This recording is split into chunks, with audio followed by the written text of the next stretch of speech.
Good evening friends, আশা করি আপনারা ভালো আছেন। আমি আর হাপু ভালো আছি। আজকে হচ্ছে সোমবার, আজকে হাপুর ছুটি ছিল। যাই হোক, স্কুলে তো এখন আমি রাত্রি হয়ে গেছে প্রায় নটা বাজতে গেল। তা রাত্রিরে খাবারটা আমি কি রেডি করছি। আমি আজকে সারাদিনে কিছু ব্লগ কিছু দিইনি, সকালে যেরকম বাড়ির কাজ থাকা সেগুলোই করেছি। আর হাপু তো বাড়িতে ছিল বলে ওর জন্যে সারাক্ষণ ওর পেছনেই সময় যেমন কাটে সেরকমই। দাঁতটা ওর অনেকটাই ভালো আছে, ওটার জন্য আমি খুব মানে থ্যাংক টু গড, মানে রিয়েলি আমি থ্যাঙ্কফুল টু গডকে দাঁতটা ওর ঠিক করে দিয়েছে। নাহলে আমি তো ভেবে পাচ্ছিলাম না কোন জায়গায় যাব। ঠিক আছে, এখন আমি যেটা বানাচ্ছি সেটা আপনাদের সঙ্গে একটু শেয়ার করছি। মানে অল্প স্বল্প আমি একটু ভাত করেছি নিজের জন্য, ভাত ডাল আর আলু ডিম দিয়ে একটা ভর্তা করছি। তা সেটাই আপনাদের সঙ্গে শেয়ার করছি। এটা আমার স্টাইলের আলু ডিম দিয়ে ভর্তা। এটা কিন্তু এমনি যে কোনো একটা জায়গাকার আলু ডিম দিয়ে ভর্তা এরকম কিছু না। তা সেটাই শেয়ার করলাম। মানে চটজলদি খাবার অবশ্যই ট্রাই করবেন। আচ্ছা, এখানে দেখতে পাচ্ছেন আমি আলু অলরেডি সেদ্ধ করে রেখে এটা করেই রেখেছি, মাখিয়েই রেখেছি, দেখতেই পাচ্ছেন। এখানে বুঝতেই পাচ্ছেন ডিমগুলো করে রেখেছি। আর ডিমটাও সেদ্ধ করে মানে গুঁড়ো গুঁড়ো করে দিয়েছি। এখানে একটু নুন লাগবে। আর এখানে আমি একটু পেঁয়াজ, লঙ্কা, টমেটো আর আদা রসুন বাটা, আমি এখানে কাঁচা লঙ্কা নিয়েছি, আপনারা হলে শুকনো লঙ্কাও নিতে পারেন। আমি এগুলো মিশিয়ে দিচ্ছি এটার মধ্যে। আমি হাত দিয়েই করছি, হাত আমার ধোয়া আছে। আপনারা অনেকে ভাবতে পারেন যে হাত না, হ্যাঁ আমি হাত ধুয়েই করছি। তা এটা আগে মিশিয়ে দেবো। এইগুলো আমি আগে একটু তেলে ফ্রাই করে নিয়েছিলাম। এই পেঁয়াজ, টমেটো, কাঁচা লঙ্কা আর আদা রসুন এগুলো আমি তেলেতে হালকা করে ফ্রাই করে নিয়েছি, তাহলে টেস্টটা বেশি ভালো লাগে। এখানে আপনারা একটু আওয়াজ পাবেন আজকে, কারণ হাপ্পু ঘুরে বেড়াচ্ছে এখন, তাই জন্য আওয়াজটা পাবেন। এটা টেস্টটা খুব ভালো হয়।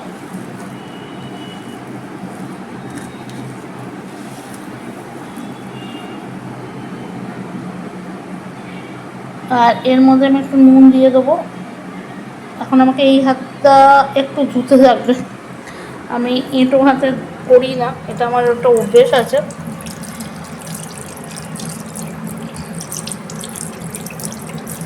তারপর বললাম না, বাঙাল বাড়ি ঘটি বাড়ির মিক্সড আছে।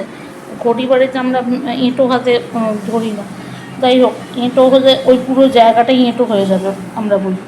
তা এইটা দিয়ে দিলাম, নুনটা মোটামুটি হাফ চামচ মতো দিয়ে দিলাম। ওই হাঁপুর গলার আওয়াজটা পাবেন হয়তো। যাই হোক, এবার একটু ভালো করে চিপে চিপে নেবেন।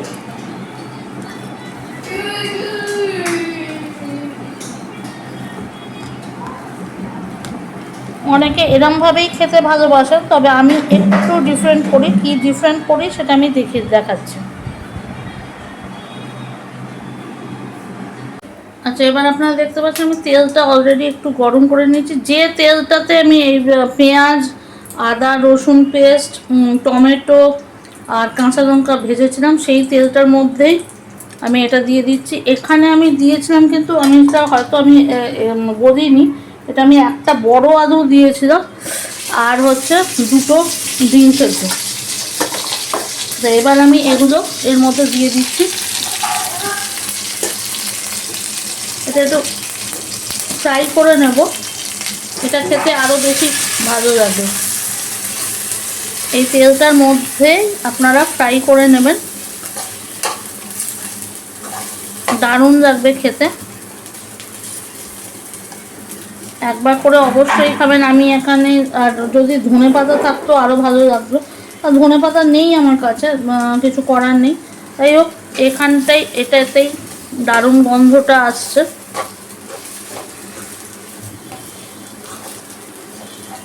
দেখতেই পাচ্ছেন কিছুই না, একটু হালকা ফ্রাই করে নেওয়া, মানে বিশাল যে ফ্রাই করতে হবে তা না, মানে হালকা আমরা বলছি না তেলেতে একটু নেড়ে চেড়ে নেওয়া। যদিও ভর্তা জিনিসটা এটা থাকে না, তাও আমি এটা করি, এটা করলে দেখি আমার এটা মনে হয় টেস্টটা আরও বেশি এনহ্যান্স করে। তা এটা আপনারা করে একবার দেখতে পারেন। আর আমি কাঁচা লঙ্কা দিয়েছি, আপনারা শুকনো লঙ্কাও দিতে পারেন, সেটাও কোনো ব্যাপার না, শুকনো লঙ্কা ভেজেও দিতে পারেন। হয়ে গেছে আমাদের ভর্তা রেডি। এই যে দেখুন গরম গরম ভর্তা, আলু আর ডিম দিয়ে ভর্তা ডালের সাথে। আজকের মতো এতটাই, আপনারা দেখে নিলেন, আমি আর বেশি এর থেকে বেশি বিশাল ডেকোরেট করে ভর্তা দেখানোর কোনো দরকার নেই। ডিম ভর্তা 5 মিনিটের কাজ, শুধু আলু আর ডিম সেদ্ধ করতে হবে। এখানে হাঁপু দুষ্টুমি শুরু হয়ে গেছে, ওকেও দেখতে যাবে। তো ওই যে আওয়াজ শুনতে পাচ্ছেন, আমি ছবি দেখাচ্ছি না, কারণ এটা ছবি দেখালেই ইউটিউব থেকে ইয়ে করে দিচ্ছে, ওটা রেস্ট্রিকশনস আসছে। যাই হোক, তা আজকে এতটাই। Love you all, take care. অবশ্যই এটা বানাবেন, কমেন্ট বক্সে জানাবেন কেমন হয়েছে রান্নাটা, ঠিক আছে? Thank you and take care, see you in a next blog.